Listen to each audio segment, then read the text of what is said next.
Hey y'all, so the video that you're about to watch is about me leaving for a camping trip, and my high schooler, he told me that he did not want to go on this trip. He really wanted to stay home, and we had very, very long discussions about it. It was a really hard decision, but I decided to let him stay home, but he agreed to watch the chickens and collect eggs and tend to the garden while I was away, and I was going to call him every day, FaceTime with him, and check my security cameras at my house to kind of get a vision of everything and make sure everything was okay.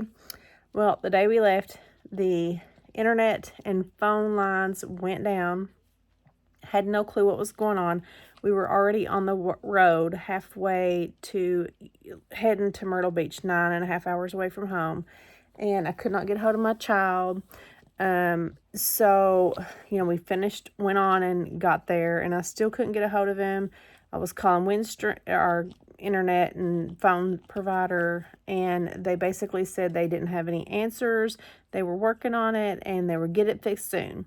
So fast forward, several days had passed, and I had to call in, his dad and say, hey, go check on him. I can't get a hold of him.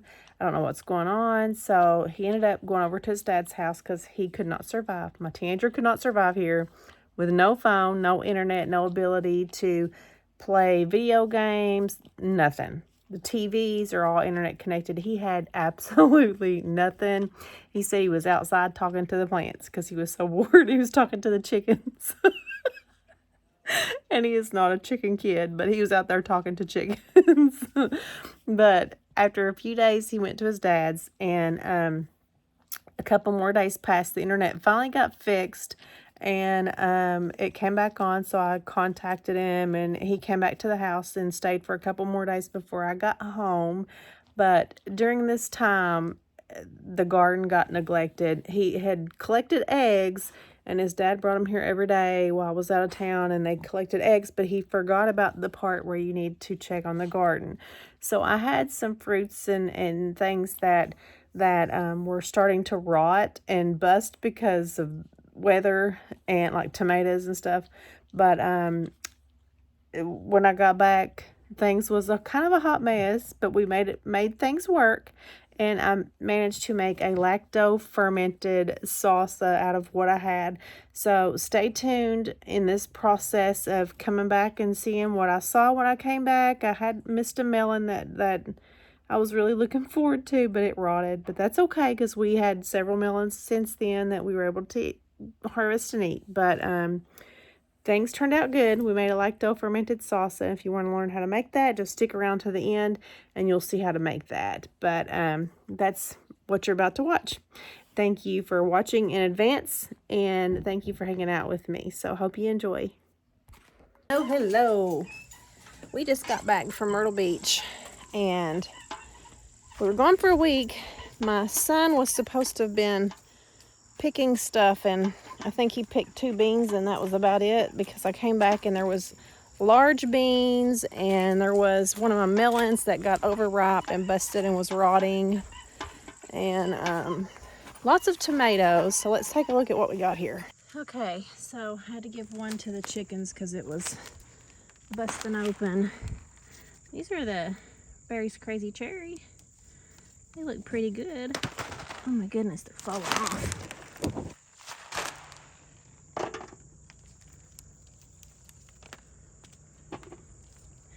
I think I'm going to dehydrate these cherry tomatoes. It's a little bug of some sort on there.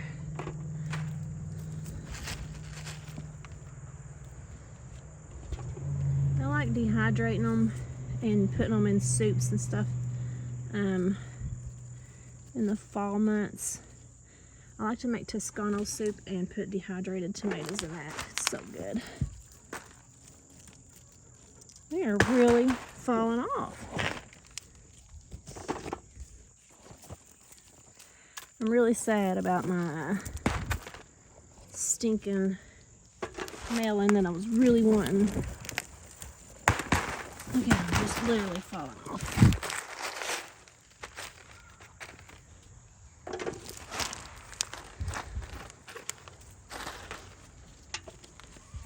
Look here. My child has disappointed me. Something else will get that. That one's busted too, but we might be able to eat the bottom of it. Hold on, girls. I might just give that one to my chickens. I don't know what the heck my kid was doing. He wasn't doing this. Look at that. Shoo, teenagers, y'all.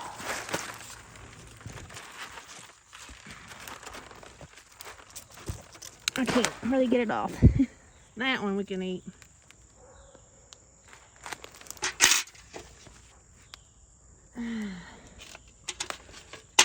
Ooh, we got some pretty red ones over here. Right there.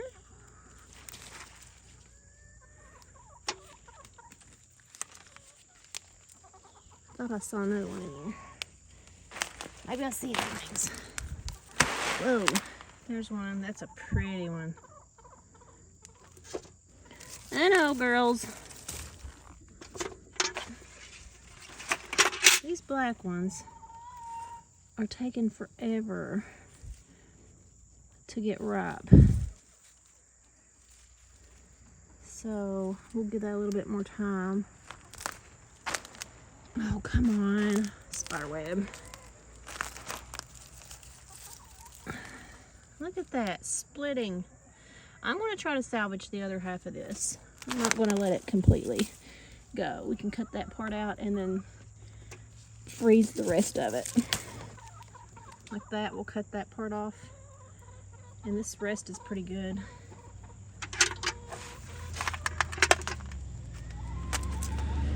Oh, man.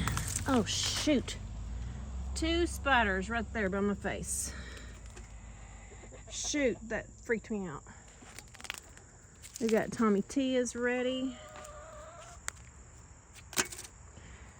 I don't want to put too much weight on these tomatoes. Whoa, that's too close to the spiders. Where are you? You guys, I know you're good guys, so I need to not freak out too bad. I think I'll come back tomorrow and get the peppers. Just get the tomatillas first. Look at all these gnats on that. They're stuck to it.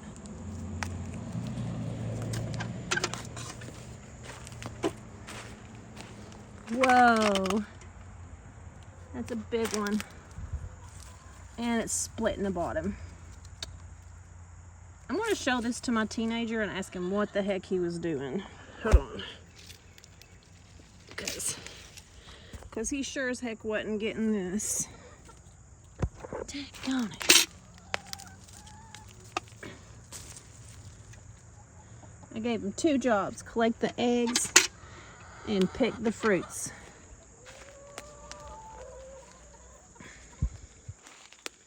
Look at that. Nice little harvest. And then there's them big spider webs. And I'm scared. Okay, I'm your friend. Spiders. Don't come at me.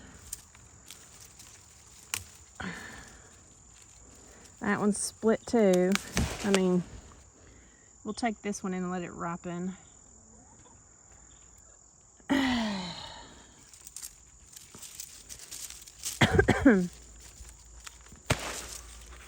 Get some stuff off that maybe. Okay. So I need to take these in because it's very, very heavy.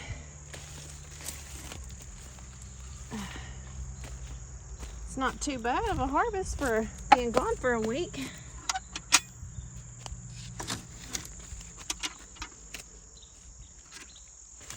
I'm going to set that right there.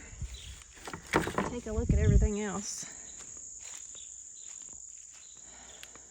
The flowers are looking pretty. Everything's went wild and that looks dry, needs water. All these trees need water.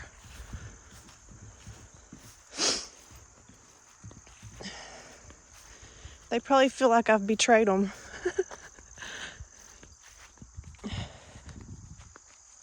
Look at that.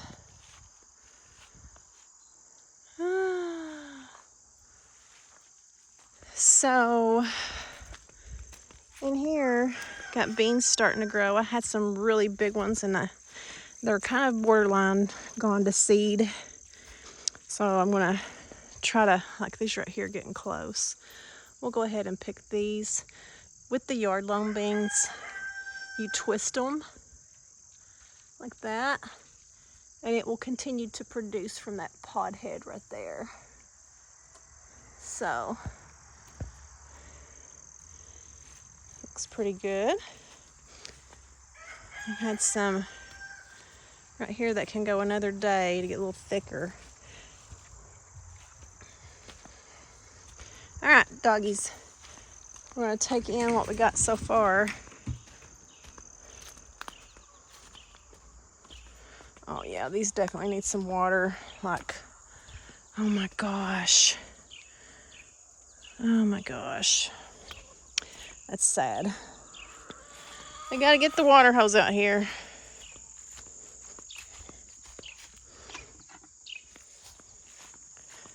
One week I was gone and all this happened. Sheesh.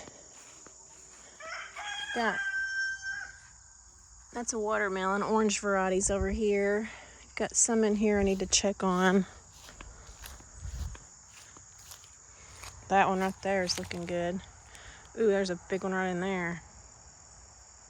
Right there. Need to check on my grapes.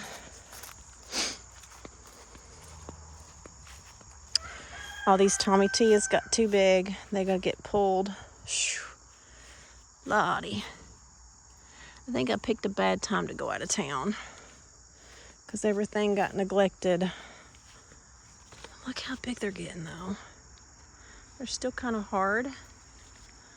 So we'll give those more time. Let's see. All kinds of grapes in here that are hard.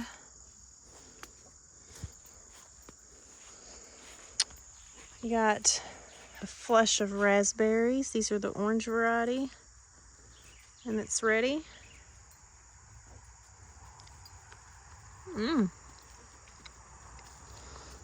Nice and sweet.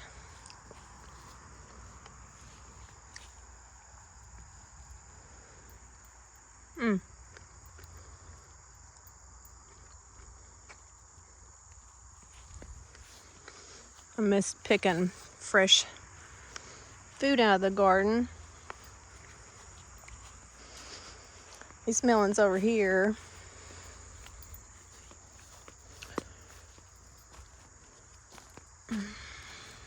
That one's still, I mean, it sounds good, but I want that to maybe get a little browner. I'm gonna check this like every single day. When it comes off easy right here, it's ready. Look at this huge Tahitian squash. There's another one right there.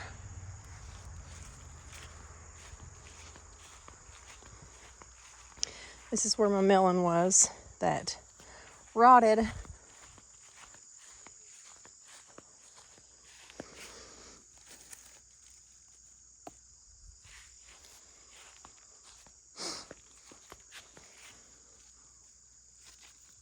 Looking good. Got some more tomatoes over here I need to come and get. That bucket's too full right now. All right, it looks about ready. I want to wait till that gets a little bit browner right there.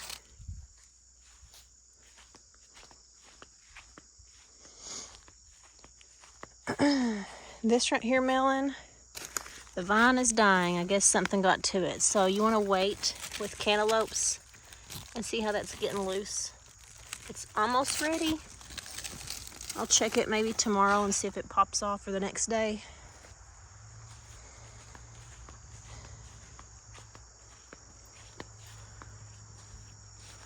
These big candy roasters are getting close. Nice color. That's turning brown. That's what we want.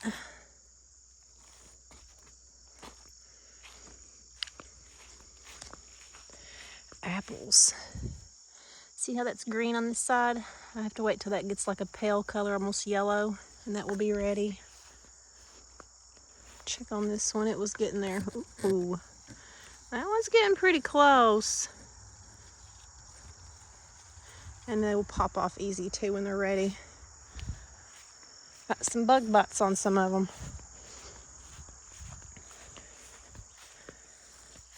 That is a weird looking melon.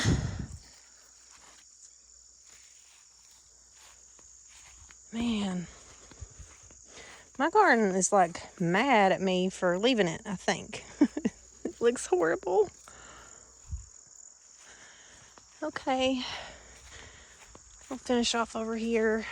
This is just a quick update on what happens when you've been out of town for a week. I had the yard loam beans over here. I even had some Mother Stallard beans right here that were dry. You have to pick them off because I want to get those when they're hard. Let them finish drying on the counter. They'll turn yellow. The shells will turn yellow, and then let them finish drying on the counter. And you can put them in a jar for beans for soups in the winter months. Let's see if we got any other beans I'm missing over here. Right over here. Those are ready.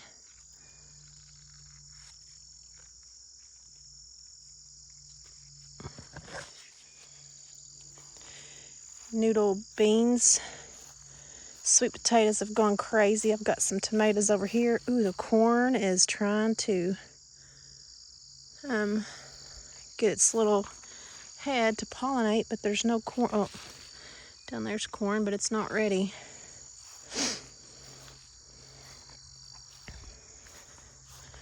Ooh, look at these. My little spoon tomatoes.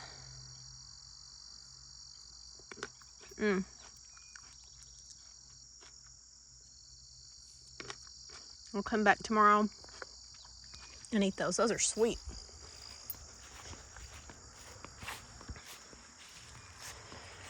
We've got this bloomed out now.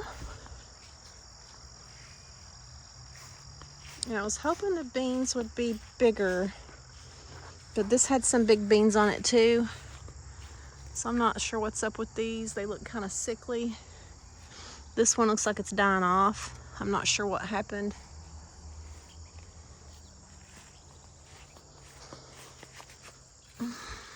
We got strawberries. That one's so ripe it's fell apart. What the heck did my kid do when I was gone?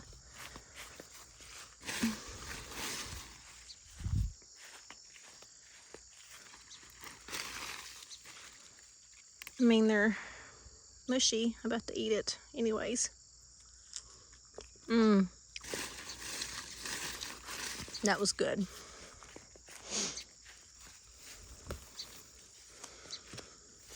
There's some down there that could get a little bit redder. Oh, there's a bunny rabbit in here. They're living in here. Surely I ain't got no rabbits living in here. Maybe that's what's going on in here. I have seen rabbits on my cameras when I was gone too. Okay. I think that's about everything. Oh no, we need to come over here and get these tomatoes, and I've desperately got to water stuff over here, like ASAP. That tree I'm worried about, that orange tree, I hope it ain't too late. I gotta come back and get all these. Yeah, everything's dry. Okay, that's the update for the end of July. Let's go put these beans in the house. Okay, so this is somewhat what we ended up with. So what I did was I cut all the bad pieces out of those tomatoes, and I ended up with a pretty good amount, and I put the tomatillas in there too. I'm gonna make half of this into garden salsa tomorrow, and the other half I'm gonna freeze. for soups and stews in the winter. So I'm just going to put this in the fridge tonight, and I'll deal with that tomorrow. Got a pretty good amount of beans. Some of those are really plump, like right there. I'm kind of worried. It might be too late, but I'm gonna cut one open maybe and see what it looks like, and see if I can chop these up in sections of, I'm gonna divide each piece like 1, 2, 3, 4, and freeze all those. So whenever we want beans throughout the course of the fall and winter, I'll just grab a handful and cue them in the microwave or saute them up with some oil and some minced garlic. Hey y'all, this is a little bonus to today's video. So I had a bunch of tomatoes and I wanted to kind of show what I have been doing recently with all my tomatoes. And I have been doing, well, tomatoes and peppers and tomatillas. So I have been doing lacto fermenting, which is super good for your health. Super easy, very easy to make. So I want to explain very quickly. It's simple, not hard to do this. So what I'm doing is taking my tomatoes, and I'll show. Look how beautiful. So I have my tomatoes and my peppers and my tomatillas, you know, whatever I can find in the garden that I want to add to my salsa. And all I do is come in here, I rinse them off, get them nice and clean on the outside. And I cut them up, dice them up in chunks. And I even had some corn in here from the garden too. Dice them up, put them in a big bowl, and just kind of stir it and mix everything up. My peppers, you know, whatever you got. You can make it as simple as just tomatoes and peppers. I just throw in whatever I think is going to be good in a salsa. If it's corn, tomatillas, onions, whatever. But all you do, put them in a jar and stuff it. Take your, you know, clean your hands and stuff your fist or a fork or a spoon or whatever you got down in there and get it nice and full. And the tomatoes will release their juices. And for a full quart, this one, I put in 1 tablespoon of coarse kosher salt. That's it. For this big jar, stuff it full. Put in 1 tablespoon of the coarse kosher salt, because if it's fine, you're going to have to use less because it's going to get too salty. So I put in 1 tablespoon for the big jars and a 1/2 tablespoon for the little pint jars. This has different tomatoes in there. And also I put in a capful of, I don't have it with me right now, but I put in a capful of lemon juice. So, and that just adds a little bit of security, you know, to help keep everything nice and clean and pure and do its fermentation healthfully in here. But just a little capful. When you buy those big things of lemon juice, I just pour a little bit in the cap and put it in here. And also I use one of my kids, when they were little, the medicine cups, because it has on here, you know, servings. So 3 teaspoons equals a tablespoon. I just fill that to the 3 teaspoon line of the kosher salt for the big ones, and between the 1 and 2 teaspoon line for the little pint jars. But what you do is you put your veggies in there diced up, and your kosher salt and your lemon juice, and then you put the lid on kind of loose, like this is fully tight. Crack it to where there's like a little bit of looseness in there, because you're going to leave this setting out on your counter for 2 days, 2 full days. What I do is I start out putting these on the counter on like a dishcloth, and they will, as they ferment, just like if you're making homemade wine, it's going to bubble up and the juices will come out and they'll spill everywhere and it's going to make a mess. So I just leave mine in the sink. That's all I do. Just set these in the sink with the lid slightly cracked, and if it bubbles as it ferments, it will go into the sink. And every day when I come in the kitchen, I just randomly turn the water on and spray it with my hose connection to kind of make sure it's clean, because gnats love this stuff. But you just leave that for 2 days in the sink. Best leave in the sink, I'm telling you, if you don't want to clean up a mess. But after 2 days, you can take this and put it in your refrigerator, and I like to let mine sit in the refrigerator for at least a couple of days because it will taste still salty at first. It usually, after about 3 or 4 days in the refrigerator, it starts getting that, it's like a tang mixed with almost like a fizzy sensation, like a fizzy tang, but it is so good. If it tastes bad, then don't eat it because, you know, something could have went wrong that ruins your ferment. But if it's got that nice tang with the fizziness, you're good. And this can last up to 6 months in your refrigerator. So it will last a long time, but ours doesn't last that long. We go through it pretty quick. I can go through one of these jars probably in 3 days at my house. So, but yeah, that's a quick way to do it's called lacto fermenting of your salsa. So much better and quicker, and it's very, very tasty and very good for your gut health too. So that's just a little quick bonus video. Hope you try it. If you do, let me know what you think about it. Thanks for watching.